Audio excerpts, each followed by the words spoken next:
nisan khanin Kusol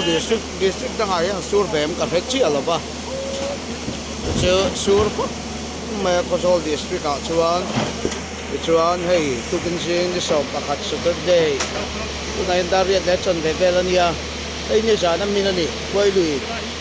ta chắc đều cứ sẽ cua cua đi căn tiệt trên khan ya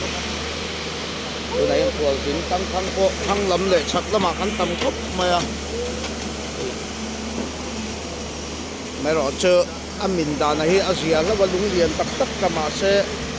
motor tăng thấy mấy tuổi cho nên tầm bằng ấy cho xiêm thì cho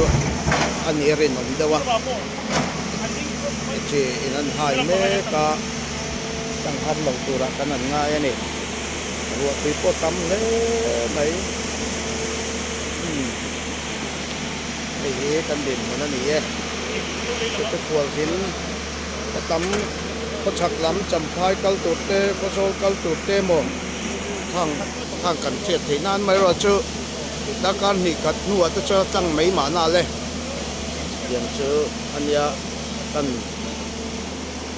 sấy về rất là nỉ